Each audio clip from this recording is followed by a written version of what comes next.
Bom dia, gente querida. Como estamos? Bom dia, Jobi. Bom dia, tudo bom, Como é que tá aí, Tarso? em Londrina? Começando a ficar friozinho aí, pelo jeito tá mais, né? Sim.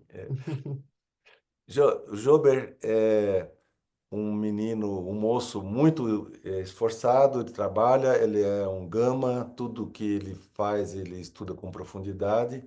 Então, diferente de muitos terapeutas que são super sensíveis, ele não deixa de ser sensível, mas ele é um cientista da psique e é um cientista montando os mosaicos da alma, e isso levou a aprofundar no tema dos arquétipos e dos sinais internos, os mitos. É como se a gente agora não precisasse olhar para o indivíduo, mas olhasse para a espécie. Nós todos, olhando, ele, ele convida a gente a olhar para o nós que está dentro do um, do eu, de cada um. Acho que eu falei muito. Nossa, eu não preciso nem dar aula mais agora. Então tá bom, Jobi. Bom dia, bom trabalho. Bom dia a todos. Algumas carinhas que eu já conheço das outras turmas. É, E vamos começar essa jornada que eu acho que todos vão poder aproveitar bastante, porque são temas muito profundos que tocam a alma de todos, assim como o Tarso estava falando mesmo, né? Aproveitando, falando um pouco, ele falou dos arquétipos, né? Não é um tema que eu trouxe para explicar o que são arquétipos e tal, não está no meu material. Mas arquétipos, resumidamente, são símbolos. E símbolos, eles são muito mais fortes do que a linguagem. A linguagem, ela é limitada pelas palavras que a gente conhece. Algumas pessoas conhecem mais palavras porque sabem outros idiomas, ou porque leem mais, ou conhecem mais. Quando se trata de símbolos, é uma linguagem muito pura, muito viva, porque símbolos eles são universais. Então, qualquer um que olhar para aquele símbolo vai ter algum entendimento sobre aquilo. Esses são os arquétipos. Então, os arquétipos, eles são muito vivos em histórias, e a gente conhece muitas histórias. E os mitos são uma das coisas mais fortes que a gente tem na história da humanidade. E isso é uma das coisas que eu pretendo trazer aqui, contar para vocês algumas histórias, alguns mitos, que na época foram religiões que moviam rituais, que moviam as pessoas em volta daquilo, em volta daquelas histórias. Mas essas histórias, elas também tocam muito profundamente a nossa alma, porque elas também são metáforas, e as metáforas são a melhor forma da gente conseguir se conectar com o nosso inconsciente. É a melhor forma da gente trazer aprendizado de uma maneira super leve. São as metáforas. Então, hoje a gente vai começar com uma desses mitos, uma dessas metáforas, e vocês vão perceber que em vários momentos dessa história, vocês também vão se conectando de algum lugar, de alguma forma, e no final eu vou trazer algumas perguntas para reflexão para vocês ficarem aí pensando até a nossa próxima aula, tá bom? Deixa eu compartilhar aqui para a gente começar. Então, hoje, a gente fala sobre a concepção. Só que um mito que fosse só sobre a concepção, eu, assim, até teria, mas eu achei que ficaria muito superficial. Eu poderia falar, por exemplo, sobre caos, né? Assim como eu já fiz nas outras turmas. Só que falar sobre o caos, eu achei que ficaria um pouco raso. Então, a gente vai falar até um pouco já entrando na próxima aula, que seria a gestação. Então, hoje o tema é o filho que quis nascer duas vezes. Aqui temos uma imagem, né? A gente vai começar nossa história falando sobre Zeus e Semele. E começamos aqui o mito de Dionísio. Bom, a Semele era a princesa de Tebas. Era filha de Cadmo e Harmonia. Olha que nome interessante, Harmonia, né? É um nome bem diferente. E ela era uma mortal, que era muito bela e cheia de vida. Aí o Zeus, né, que é o rei dos deuses, depois a gente vai conhecer mais sobre Zeus. Ficava observando, né, os mortais e ele se encanta por ela e resolve descer. Só que o Deus, né, ele, em todo o esplendor, ele não consegue simplesmente vir e se mostrar, porque se ele fizer isso, a pessoa pode, deixar de existir naquele instante, né? Então ele precisa vir e se disfarçar. E ele se disfarça de um homem comum para poder se aproximar da Semele, para poder conquistá-la, né? Zeus, apesar de casado com a Hera, que era a esposa oficial dele, né? Ele gostava de cortejar muitas mortais, não só as mortais, também outras deusas. Mas tudo isso naquela época, para aquela cultura, era permitido para o homem, né? O homem ele podia ter esse comportamento, né?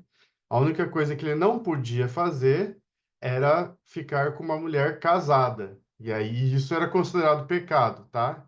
Então, independente se ele fosse solteiro ou não, a traição só existia se ele tivesse com uma mulher que já era casada. Então, se a mulher fosse solteira, tudo bem, né?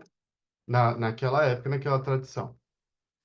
Então, ele se aproxima, era só uma atração, mas acabou se tornando um amor muito intenso para Zeus. Ele amou muito fortemente a Semele, né?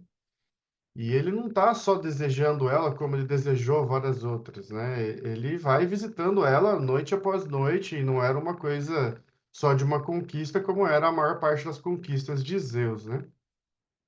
A Semele também se apaixona de volta. Só que daí ela acaba engravidando.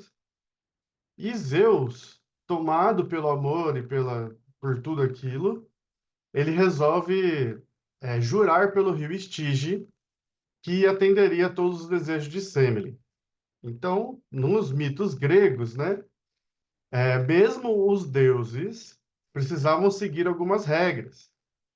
Uma dessas regras é, se ele fizesse um juramento pelo rio Estige, ele era obrigado a cumprir, porque se ele não cumprisse, ele seria exterminado da existência. Então, um deus poderia morrer também, né? Nesse caso, então, se ele não cumpre o juramento, ele pode deixar de existir. Essa era uma das formas de um deus perecer, né? Quando ele quebra a palavra dele, jurada pelo rio Styx. E ela não sabe ainda direito que ela carrega não apenas um filho, mas ela está carregando um filho de um deus, né? E no caso, um semideus. E daí Zeus conta para ela, né, que ele na verdade era um deus, né, e que era um semideus que ela ia ter como um filho, né? E enquanto isso, a Hera, que é a esposa legítima de Zeus, que estava observando lá do Olimpo, né? Ela ficou totalmente enciumada e começou a tramar contra a Semele. E ela se aproxima, ela se disfarça, né? Os deuses têm alguns poderes, um desses poderes é poder se disfarçar de mortais. Ela se aproxima, ela se finge como uma velha que começa a servir a Semele, e ela fica agindo como uma amiga conselheira. Ela vai se aproximando e lá cuidando dela. E daí ela começa a fazer o papel de pseudo-conselheira, né? Ela começa, amiga, é verdade que você tá com Deus? Não pode ser verdade. Esse cara tá mentindo para você. Sabe essas histórias? Que daí uma começa a falar mal do companheiro da outra. A gente já ouviu muito dessas fofocas já. E ela começa. Não, mas se ele fosse Deus de verdade, ele se mostrava para você como Deus. Ele podia fazer muito mais por você se ele fosse Deus. E daí, claro que, como em todo relacionamento, um dos principais venenos é o quê? A dúvida. E a dúvida, ela vai entrar na sêmen, né? Uma sementinha venenosa plantada ali pela Hera. E aí, na próxima visita do Zeus, ela acaba olhando nos olhos dele e faz um pedido, né? Aqui vemos uma outra pintura de Zeus indo atrás da Semele, né? logo ali atrás a gente vê a Hera dando uma olhadinha curiosa para poder tramar contra a Semele, né? Com o pedido que ela fez, é o seguinte: ela falou, Zeus, eu quero que você apareça para mim como Deus. Eu quero te ver como um todo. Quero te ver em todo o seu esplendor. Na hora o Zeus vai ficar branco, né? Ele vai falar, e agora o que que eu faço? Ele não podia recusar, porque ele já tinha feito o juramento. Então ele era obrigado a cumprir com o desejo da Semele. Ele não podia não cumprir o desejo dela. E aí, com o coração muito pesado e sem qualquer tipo de opção, ele acaba cumprindo a promessa, e se mostra para ela em todo o seu esplendor. E aí surgem os raios, os trovões em volta dele, a luz divina que acaba sumindo tudo, né? É a Semele era só uma humana, né? Apesar de estar carregando o filho dele, ela não deixou de ser uma humana, né? E ela não consegue conter todo esse esplendor, essa visão, esse poder. E daí ela entra em combustão e ela é reduzida a cinzas, né? No último instante, Zeus, num gesto de, assim, puro desespero e amor, tanto por Semele quanto pelo filho que estava sendo gerado no ventre dela, ele resgata esse feto que ali está envolto ainda em chamas, ele consegue conter essas chamas, e ali estava Dionísio, né, que era muito pequeno, frágil e incompleto, né? Ele não era um bebê desenvolvido, né? E aí ele não sabia o que fazer e não queria perder o filho, porque ele ainda tinha um sentimento muito forte pela Semele, e ele acaba costurando ali o Dionísio na própria coxa. Então, vocês vão ver muitas histórias com esses tipos de fantasia, assim, de colocar deuses para dentro do próprio corpo, né? Então, isso tudo é muito simbólico, tá? E ali era o único lugar que era capaz de protegê-lo, né? E dentro ali da carne de um deus, esse filho é gestado, tá? Aqui a gente tem uma imagem, que daí essa já é mais uma imagem romana à esquerda, que aqui Zeus também era conhecido como Júpiter, né? E ali era a imagem de Júpiter com Semele em seus braços e todo o resto dos elementos dessas histórias que tinha sobre Zeus. E o nascimento ali do Baco, né? Que em Roma, né? Ele não era conhecido como Dionísio, ele era conhecido como Baco. E aí depois eu vou explicar um negócio curioso sobre esse nome. E essa pintura é da Semele entrando em combustão, da direita aqui.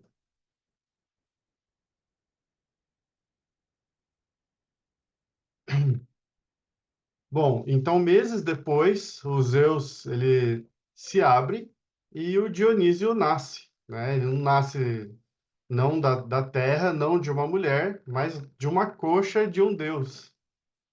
Então ele foi nascido duas vezes. Ele nasceu quando saiu do ventre da mãe, mas depois ele nasceu de novo quando saiu de dentro do pai, né?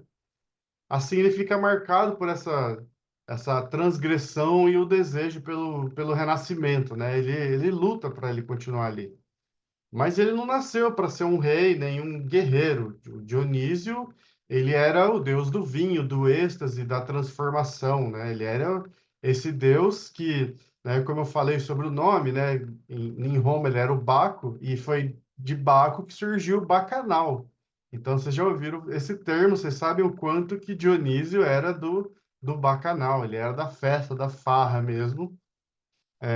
E esse vinho dele, inclusive, era um vinho muito especial, porque ele embriagava os deuses num nível que os deuses faziam coisas inimagináveis, assim, né? Então, é um deus que ele convida o mundo a não desperdiçar a vida.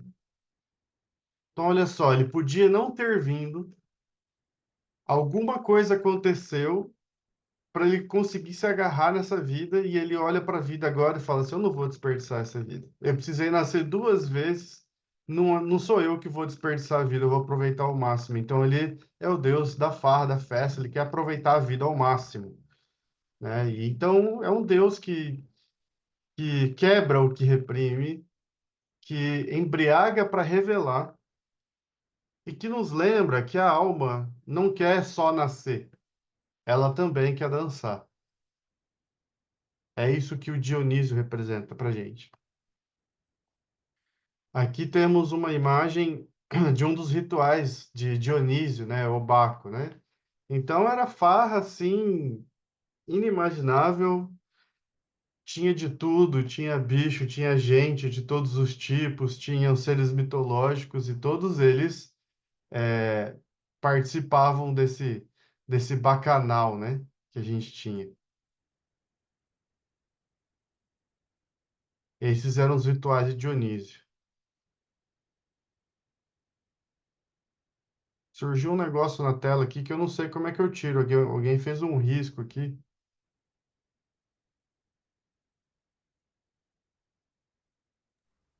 Eu vou tentar, Gilberto, mas pode ir seguindo. Consegui? Tá bom.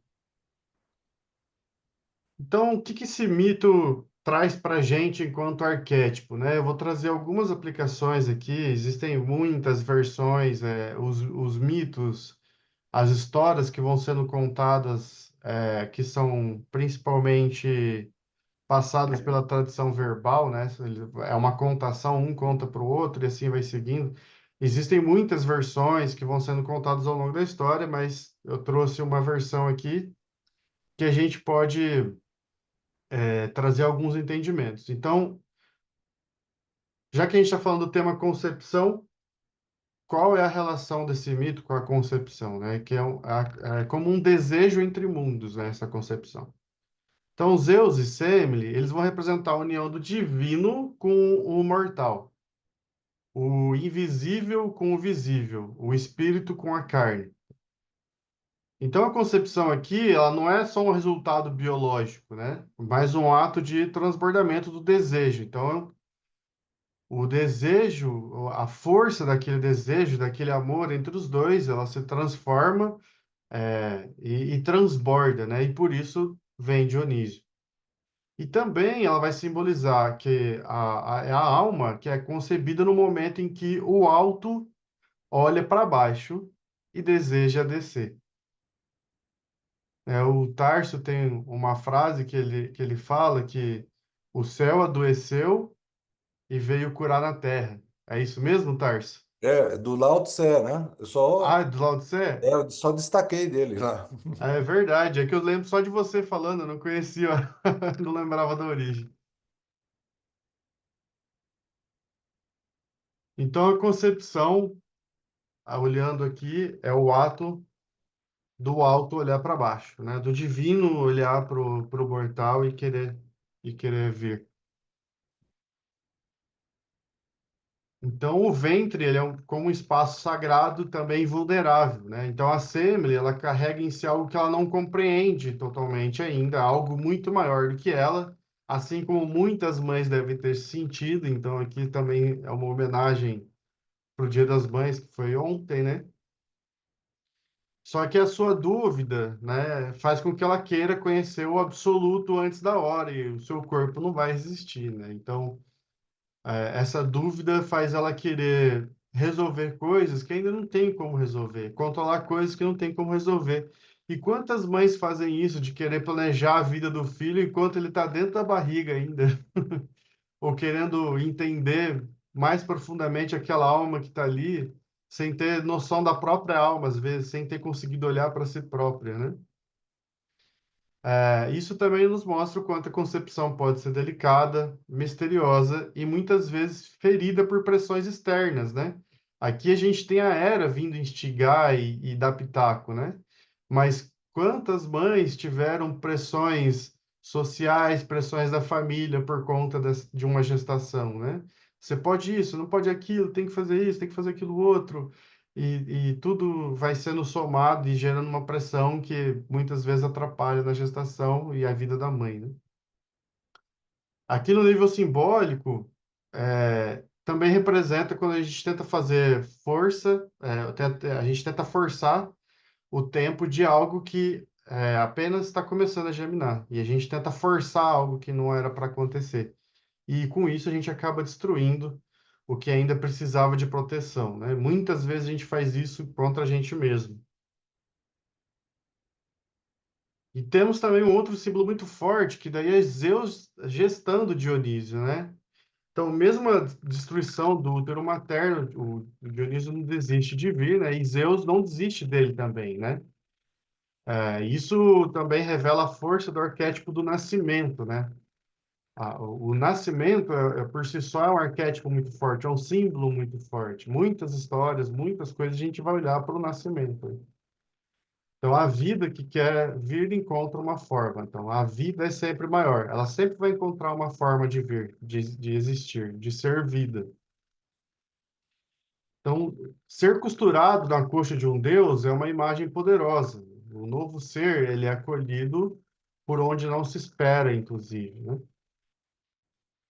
E, inclusive, ter sido gerado por Zeus ali, transformou o Dionísio no único semideus que foi acolhido pelo Olimpo, né? Ele foi, não é o único semideus, que vão existir outras histórias, mas assim, é o que faz parte do panteão real, assim, do Olimpo, sabe? Os outros são os agregados. O Dionísio, ele realmente ele tem uma função dentro do Olimpo. Ele se tornou ainda mais completo do que uma mistura entre um deus e um mortal, né? Essa força para vir ter sido gestado ali pela coxa de Zeus deu a ele uma força muito grande. Inclusive, alguns historiadores vão dizer que é daí que surgiu o termo feito nas coxas. Vocês já ouviram esse termo, feito nas coxas? Alguns vão dizer que é daqui que surge o feito nas coxas. Existem outras teorias, né? Mas essa aqui é uma das histórias mais antigas do feito nas coxas. E também nos faz lembrar da importância de o homem também gestar, né, entre aspas, a criança junto com a mãe, né? A responsabilidade desse homem de dar força, proteção, cuidado, né? Traz muito essa ideia também, que é uma ideia, claro que é mais moderna, mas que a gente sabe o quanto que isso é importante, tanto para a mãe quanto para o feto, né? Da importância desse masculino ali do lado desse feminino que naquele momento tá no seu ápice de sagrado, né?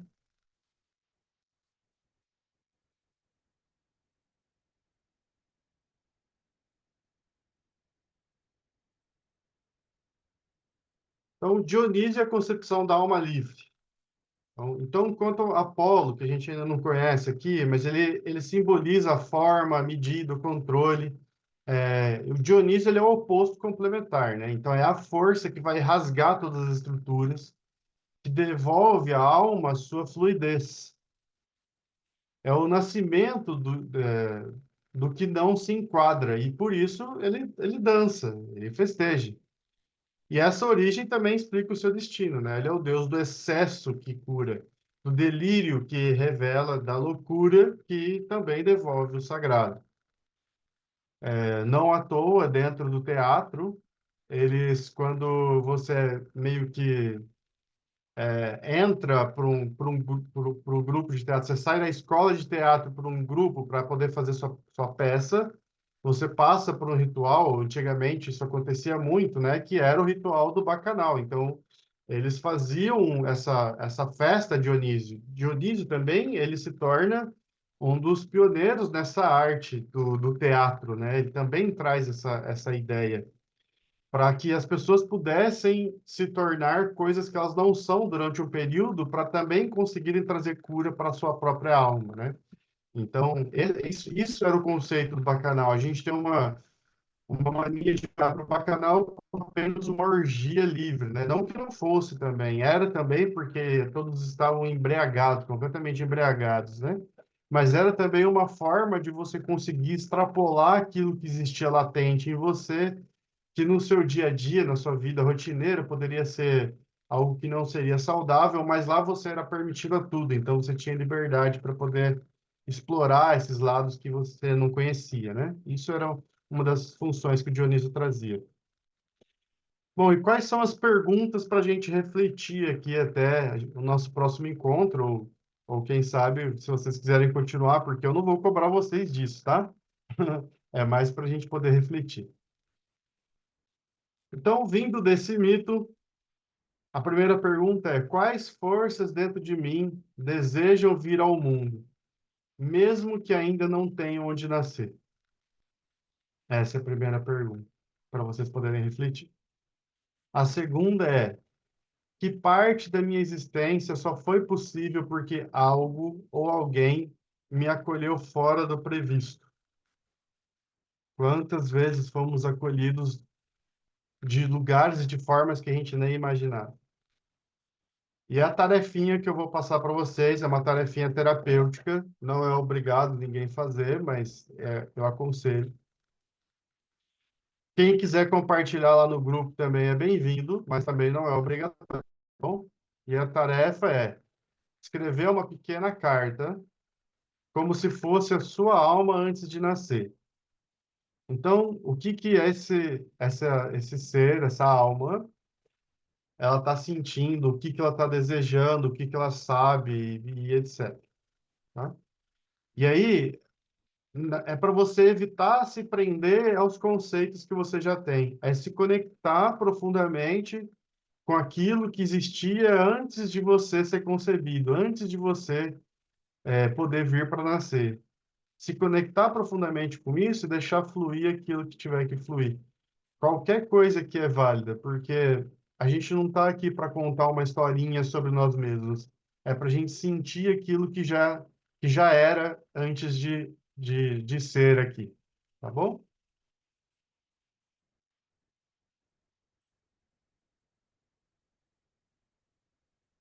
Vamos lá, deixa eu abrir o chat aqui. O Dionísio tomou o lugar de Este, a deusa da sacralização do lar no panteão. Isso construiu o nosso inconsciente. Ele não. Ali não é que ele tomou um lugar assim, é que ele. Vai depender muito da versão também. Mas ele ganha uma importância muito grande sobre o panteão como um todo. E a família, que era uma das coisas que a Estia segurava, né, o lar como um todo, ele acaba se tornando mais secundário. Ele não é tão relevante, ainda mais porque naquela época isso já não era mais tão relevante para aquela cultura, né?